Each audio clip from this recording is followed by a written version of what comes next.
Tonight, a man is found guilty of robbing Olympic cyclist Mark Cavendish. The athlete and his wife were threatened at knife point at their Essex home in November 2021. 31-year-old Romario Henry was found guilty of 2 counts of robbery. Also ahead, why a shortage of ULEZ-compliant vans in the capital could end up costing tradespeople thousands. I'm raging, if I'm honest. I'm not happy because I think it's a disgusting charge to put on people at this time. Tottenham's controversial Black Boy Lane is renamed after a local legend, and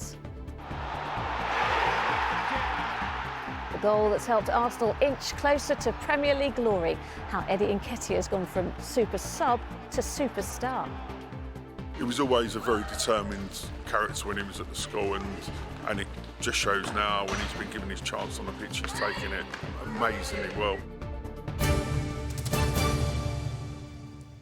Good evening. Mark Cavendish and his wife Peter say they can finally move on after a man was convicted of robbing them at their Essex home. Balaclava-wearing intruders broke into the Olympic cyclist property in November 2021 and held a knife to his throat while Peter hid their 3-year-old upstairs. They stole almost £750,000 worth of watches, suitcases and phones. Romario Henry from Lewisham was found guilty at Chelmsford Crown Court today. A second man, Ali Cisse, pleaded guilty to the robbery last year, but 2 other men are still on the run. Sam Holder reports. Wearing balaclavas, armed with knives, the group head towards their target, Mark Cavendish at his home in Essex. The Olympic cyclist and his wife Peter, both seen here, had been asleep naked when the terrifying robbery began. Their child was also woken. Cavendish was dragged and punched multiple times. He had a Rambo knife held to his throat. One of cycling's all-time greats, his Instagram shows him wearing expensive Richard Mille watches. 2 of these were what the group was after, worth a combined £700,000.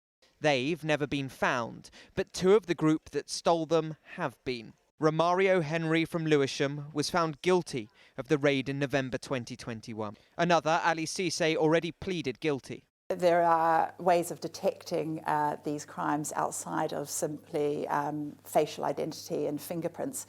And in this instance, the police were able to follow a DNA lead that they found on one of the phones that the defendants dropped outside the property. In a statement, the Cavendish family said, although nothing can ever erase what our family went through, there is now some comfort that 2 men who broke into our family home and stole from us, assaulted Mark and terrified our children are now convicted. But 2 suspects are still on the run. Police are searching for Joe Jobson and George Goddard. Those men, although I can't go into any detail, there are significant numbers of inquiries that we are pursuing in order to try and locate them. The actions we believe they are responsible for cannot go unpunished. I would like to appeal to them personally. Joe Jobson, George Goddard, please hand yourself in. 4 days before the robbery, Cavendish had been involved in a serious cycling crash, suffering a broken rib. On the night of the raid, he was told to hand over the watches or be stabbed. His wife told the court she covered their 3-year-old child with a duvet to ensure they couldn't see the horror. 2 of those responsible for it still haven't been caught. Sam Holder, ITV News. Van drivers in the capital are looking at bills of more than £3,000 a year when the ultra-low emission zone is expanded. It's estimated there are around 30,000 non-compliant vans driving in the areas of London that will be covered by the zone from August, and not enough new vehicles to replace them all. Our political correspondent Simon Harris reports. Stuart's yellow van is hard to miss. He runs a logistics business and makes daily journeys into London from his home in Surrey. When the ultra-low emission zone is extended, he faces a choice: buy a new van or pay the daily charge. Both options add thousands of pounds to his annual running costs. I'm raging, if I'm honest. I'm not happy because I think it's a disgusting charge to put on people at this time. You've got coming out of a pandemic that nobody foresaw. You've got the cost of living crisis going on. Transport for London estimates 30,000 older, more polluting vans come into Greater London every day. In theory, they all need replacing. But even if their drivers can afford to, there's a problem. We know as of December just gone, in London and the southeast of England, there are only just over 5,000 compliant vans for sale. So if those 30,000 drivers wanted to change out of the vans that they have, then they wouldn't be able to. We have a 25,000 van shortfall. This dealership at Stanwell in West London describes itself as a van supermarket. It's seen a surge in interest from prospective buyers. If demand outstrips supply, there's an inevitable consequence. The more demand, the more the prices will go up. There's obviously tens of thousands of people that need to upgrade their vans. So we're expecting the prices to rise. A spokesperson for Sadiq Khan said the Mayor has been clear that the decision to expand the ultra-low emission zone London-wide was one of the hardest he's had to make. But with around 4,000 Londoners still dying from toxic air, it was a necessary one. Sadiq Khan is determined to push ahead with his plan to introduce the extended ULEZ at the end of August. But he's now facing a possible legal challenge from some outer London boroughs. Next week, the Mayor is expected to announce details of a £110 million scrappage scheme aimed at small businesses, charities and Londoners on low incomes. Drivers from outside Greater London can't apply.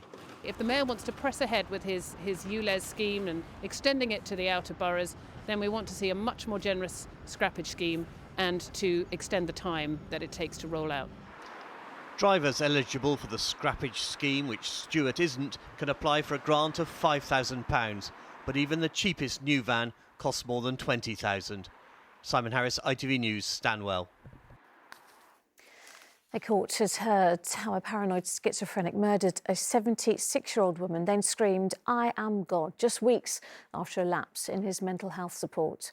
Bella Nketiah died from multiple stab wounds at her flat in Notting Hill in August 2021. The Old Bailey was told that her neighbour, 24-year-old Aaron Cook, was suffering a psychotic episode when he attacked and killed her. He's previously pleaded guilty to manslaughter due to diminished responsibility. And there was huge disruption for commuters on the District and Piccadilly lines this morning after a man scaled the roof of Barons Court Station. British Transport Police said the man went up yesterday but eventually came down this morning following a lengthy process due to safety concerns. He was arrested and then taken to hospital after spending the night in freezing temperatures. A man has died after a collision with a bus on Saturday night. Antoine Allen is at the scene in Hounslow for us this evening. Antoine, what more do we know? Yes, unfortunately, it's been confirmed that a 40-year-old man has died after what the police are describing as a hit and run, and a bus driver has been arrested. Now, the scene was here on Saturday night around 7:20. He was hit by a bus on Cranford Lane at the junction of Armitage Road. He later went to hospital and the police were called around 9:20 where he lost his life. And it's also been confirmed now that a 54-year-old bus driver has been arrested on suspicion of causing death by dangerous driving and not stopping at the scene. The police have issued this statement. The police know the identity of the man and have informed his next of kin, and they are being supported by specially trained officers. And of course, the bus driver works for TfL, so TfL have also issued their own statement. TfL say, "Our deepest sympathies are with the family and friends of the man." They go on to say that we're determined to ensure that nobody is killed or seriously injured on the transport network as a part of our Vision Zero goal. So yes, our thoughts and prayers are with him and his family. All right, Antoine in Hounslow, thank you. Businesses close to the O2 Academy in Brixton were dealt a blow last week, and the music venue had its licence suspended for 3 months. It's after 2 people were killed in a crowd crush in December. The local cafes, restaurants and late-night kebab shops say they'll struggle to stay afloat without the customers they rely on before and after gigs, with one telling us they've already had to reduce staff and opening hours. Kaf Apata reports. Free drinks or a pre-show meal, San Marino does it all, and they have been for 30 years. But since the closure of the Brixton Academy, their happy hours are, well, not so happy. In the business right now, it's gonna run with less staff at the moment because it's not enough customer, and plus the opening times is gonna be less because people which one they supposed to be on the concert or the gig, they are not anymore. The incident at Brixton Academy, which left 2 people dead and 1 in critical condition, led to the venue being closed. Last week, the council said it would remain shut for at least 3 more months. The temporary closure of the Brixton Academy no doubt puts a financial strain not just on this building, but the nearby bars, restaurants and other businesses which depend on it for customers. Restaurants like this Korean takeaway. When the academy is open, I'd say that it does make a lot of business for all the locals around here. And yeah, since that incident has happened, I feel like all the business has just gone down and the streets are really quiet here. So when there's academy show on, we normally get quite a lot of pre-show trade, so people coming in for some drinks and some food, probably about 6 o'clock. The shows normally start about 7:30, 8. I mean, the streets are a lot quieter, noticeably quieter. In Monday, I make around, my taking is come around 200, 250, but when is academy open, it's get to 400 sometimes 350, sometimes 500. I want them to reopen. Actually, because they are close to us, and when they open, we make more money. The doors to the academy will remain shut for 3 months with no guarantees that it will reopen. In that time, local businesses will be waiting and hoping that the closure isn't permanent. Kath Opata, ITV News, Brixton. Still to come, the cold snap continues. Flights at Heathrow were grounded as London was covered in freezing fog. We'll have the week's weather. Plus, the Lewisham lad who's taken Arsenal one step closer to Premier League glory. But first, London has the lowest uptake for cervical cancer screening in the country. Cervical cancer kills 2 women in the UK every day, and yet in some London boroughs, fewer than half of those eligible for a smear test are attending their appointments. Let's take a closer look at the figures. Well, Joe's Cervical Cancer Trust found that across the capital, 62% of people invited were going for screening, and that's compared to almost 70% across England. Westminster and Kensington and Chelsea were the boroughs with the lowest uptake. Well, here to talk more about this, I'm joined by Samantha Dixon, the CEO of Joe's Trust, and Rosie Lowe, who was diagnosed after a routine screening last year. Thank you both for joining me this evening. Listen, Rosie, let's start with you. You had your routine screening, and you'd always gone for your screenings, hadn't you? You'd always gone for your tests. So what happened this time? Yeah, so I'd been going for testing since I was first invited, age 22. But unfortunately, in December 2021, the test came back to show the presence of HPV, which is the human papillomavirus, but also abnormal cell changes. So I was invited in for a colposcopy, which is a closer look at the health of the cervix. And there were some abnormal changes there. And unfortunately, following a biopsy, it was then diagnosed as a grade 2 adenocarcinoma of the cervix, which is cervical cancer. Okay. At that point when you get that news, it's cancer. It's awful to hear, isn't it? Yeah. But you did the right thing and you got it checked and you've had your treatment. So how are you now? Yeah, it was a big shock. Yeah. Good news is that from April last year, I was completely cancer-free, so no evidence of disease. But had I not have been for that test, then it wouldn't have been detected, and I may not be in that situation now. There's lots of people in the community that aren't in that situation, so it's really, really How old are you? May I ask how old you are now? 30. Yeah, and what's the feeling among your friends, your friend group? Is this something when they get their invites for screening, do they go? Do they put it off? What's happening with them? I think there's a lot of fear. People aren't going for lots of different valid reasons, but we just really need to open the conversation up. Talk to your friends, talk to your family, your work bestie, whoever it is. Yeah. Don't be scared.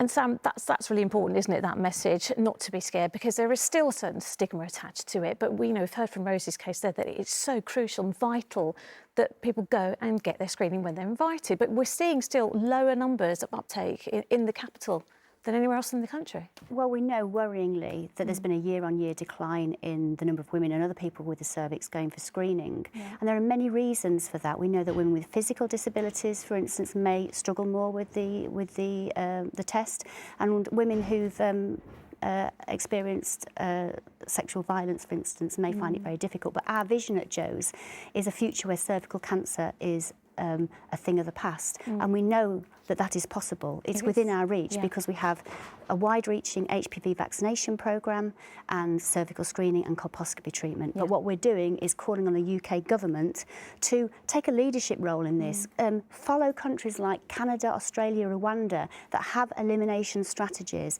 timelines and plans so that we don't have 2 women every day losing their lives to cervical cancer. Yeah, because we can actually eradicate it, can't we? Rosie, we heard your story. You're doing really well now. Everything is fine. But for anyone out there watching and they feel like, oh, I don't know, I feel a bit icky about it or whatever, I don't want to go and I'll be fine, all the rest of it. What's your message to them?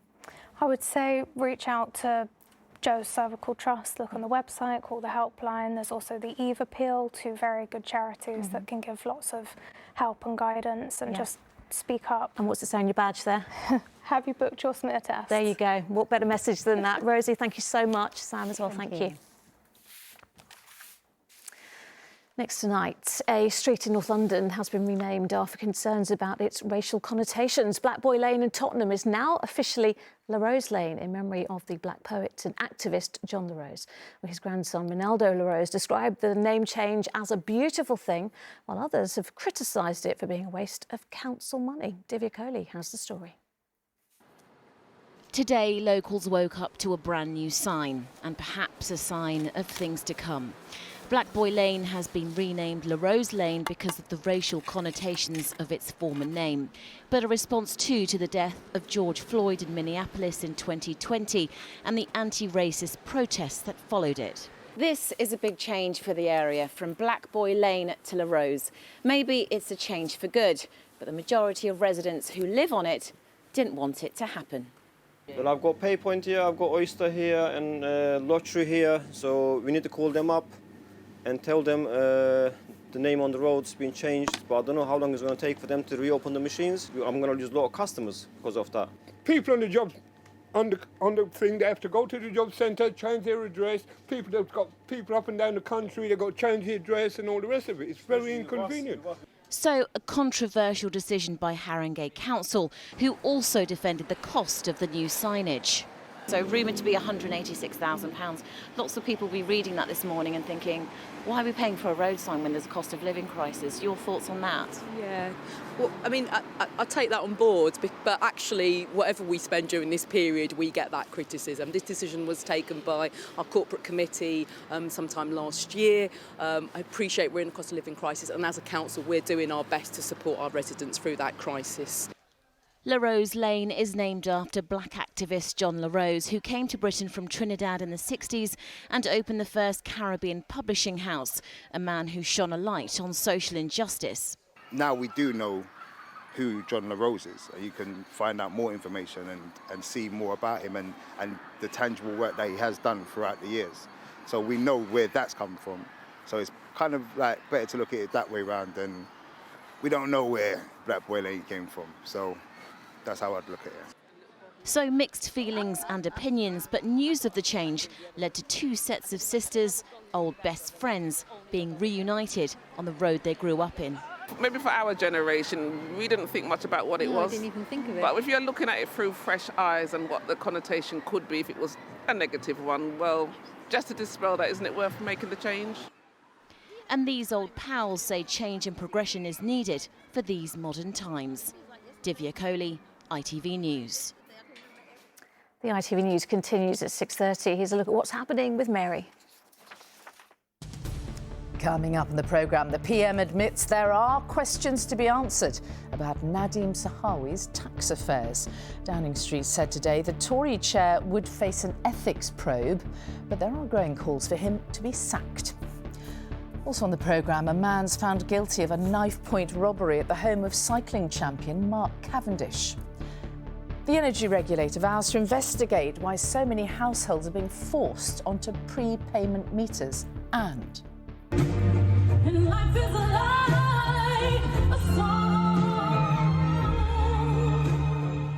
find out why Beyoncé is facing criticism after her first major concert in years. Do join me for those stories and more at 6:30. Next from us, Arsenal took one step closer to lifting that Premier League trophy last night with a 3-2 win over Manchester United at the Emirates. And it was Eddie Nketiah's dramatic goal in the 90th minute that secured the victory. The 23-year-old from Lewisham was complaining about being left on the bench not that long ago. Now his hometown are hailing him a hero. Daniel Henry reports. Here's Trossard, Zinchenko.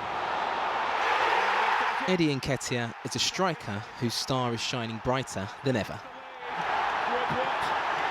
His double over Manchester United keeps Arsenal in top spot and probably secures him another starting place in Mikel Arteta's squad.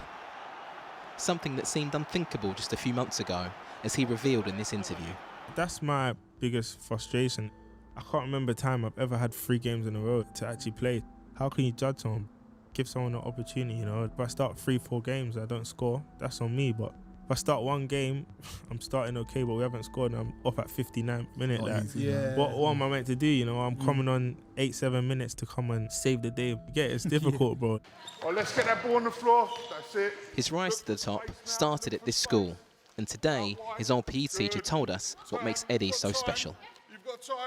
I think one thing that really came across early doors with Eddie is that he had a really solid family around him that kept his feet firmly on the ground and gave him that good footing to go on and be obviously what he is now, which is a good pro footballer. He was always a very determined character when he was at the school, and it just shows now when he's been given his chance on the pitch, he's taking it amazingly well. I mean, he doesn't just play for himself, he tries to set other people up, and he's really, really impressed, especially last night with his couple of goals that he scored. The head teacher here says, even though he's gone on to great heights, he still finds ways to help out. I just hope that Eddie knows, I think he does, how much of an inspiration he is to our young people. I'm not just saying it because there's a television camera here. He is really, really inspirational, and he has the capacity to influence a number, millions of young lives. He talks about academic prowess as much as sports prowess, and I think that's remarkable from a young man. So when our kids see him, he is such a role model for them. Yeah, and Eddie Nketiah has a lot of legacy, and I'm really proud that he came to the school, and I'm here. Like, I could become like a professional footballer. You know, you never know. The last time Eddie visited the school, he left a signed shirt. If he keeps scoring like this, he could be back with a Premier League medal one day. Daniel Henry, ITV News. A bit more sports news. In the last few hours, Frank Lampard has been sacked as Everton's head coach. It was a 2-0 defeat against West Ham over the weekend that hammered the final nail in the coffin after 11 losses in 14 games. After the match at the London Stadium, the Chelsea legend said he still had absolute confidence in how he wanted to coach. Sally's here to talk everything weather. And Sally, it was -7 when I got out of bed this morning. Oh, well, Blimey. that might be a record, Shay, Lucrezia. Well, you tell me. Because at Heathrow, they had -8.4, and that was the coldest morning or overnight temperature low since 2010. In fact, the coldest January since 1987. Of course, it led to freezing fog. We've got some pictures of what happened at Heathrow, where flights were grounded. Not that flight, that wasn't grounded, but others were grounded due to the freezing fog. Freezing fog is a real pain, right? Because what it is, you've got normal fog, which is made up of water droplets, but when the air is freezing, it super cools that liquid, those water droplets. They don't freeze, they stay as liquid, but when they touch something, such as roads and pavements, then they freeze instantly, and that's when you can get icy patches. So you get double trouble with freezing fog. You get ice and visibility, but it can look beautiful. It can. Look at this gorgeous picture. Isn't that stunning?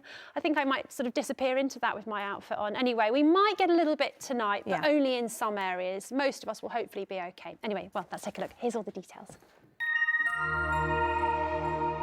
ITV London weekday weather is sponsored by Octopus Electric Vehicles. Car, charger and energy. Hello again. Well, I hope your Monday went well. You managed to keep the cold out yourself. Look at these deer. They're so chilly. They even got frost on them. Either that or they've been rolling in it. But anyway, we're going to see further cold weather and some frost around, particularly where we've got clear skies. But there is a bit more cloud around in the daytime and overnight, and that will lead to less frost or patchy frost anyway. And it's going to get a bit less cold as we go through towards the end of the working week. Nothing too dramatic, but just those temperatures coming up a tiny bit to where they should be for this time of year. So as for this evening and tonight, you can see this line here. Now this is where the cloud is to the southeast. Where we've got clearer skies, that's where we're likely to get a sharper frost and the risk of some freezing fog, which can of course affect visibility and potentially lead to a bit of ice as well. Under the cloudier skies, less chance of frost, or if we do get one, patchier in nature, but still really cold, still down to near freezing, but right below freezing where we get the clearer skies, as I said. So tomorrow morning, again, plenty of cloud around in London, another chilly start. The best of the sunshine to the northwest once any of that potential freezing fog has disappeared out of the way. And with this cloud, another cold day, highs of only 4 or 5 degrees, although we have got fairly light winds. And then into the evening, a rinse and repeat really, where those clear skies are, the temperatures drop further and another risk of frost and freezing fog again. Now, as we head into Wednesday, we've got this front sinking south. That's going to bring more cloud and maybe a little bit of drizzle around as well. So not particularly beautiful on Wednesday. High pressure as we move into Thursday and Friday, so staying settled, and then you can see those temperatures nudging up a tiny bit. ITV London Weekday Weather is sponsored by Octopus Electric Vehicles. And finally, to a little slice of heaven on Tottenham Court Road. Marco Brambilla is best known for his digital artworks, which have already been exhibited at the Museums of Modern Art in New York, San Francisco and Madrid. But now he's taken on a special project called Heaven's Gate at the world's most advanced immersive space. Caroline Sim went to check it out. It's psychedelic, enlightening, and designed to blow your mind. Heaven's Gate is digital art presented in a floor-to-ceiling immersive space, the biggest in the world, and at 16K resolution, the best looking. This space that you're in is driven by game engine technology, blended with television technology, so it's the most advanced of today's tech. Ultimately, you can come here and see the future of entertainment, or as we say, storytelling, to mass audiences. The artist Marco Brambilla wanted to create a lavish yet satirical take on the spectacle of Hollywood dreams and its excesses. It's really hard to describe what it's like to be in here, but the artist is bombarding you with so many movie clips. You're constantly looking out and trying to pick out what they're about. And here we've got Leo DiCaprio in The Great Gatsby coming down. And it really does make you think about the culture. The artwork's being shown at Outernet, a new entertainment quarter, which had a controversial beginning. Music fans had been outraged when the iconic Astoria nightclub across the road was demolished in 2009 because of Crossrail. Today, they're trying to bring those fans back. We've built a 2,000 capacity live gig venue below where we are right now. We've restored and brought back to life all of Denmark Street. The music retail shops are now going to be there forever. This is now what we want to think of the centre of British music, and I would call free entertainment, democratised entertainment. Do you think David Bowie would have been proud? Yeah, I do, I really do. They'll show digital art here every Sunday and escape from the cold of winter into this vibrant world of imagination. Caroline Sim, ITV News. And that is it. We are back with the latest after ITV News at 10. Mary's up next with the ITV Evening News. But from me and the rest of the London team, bye-bye. Thanks for watching.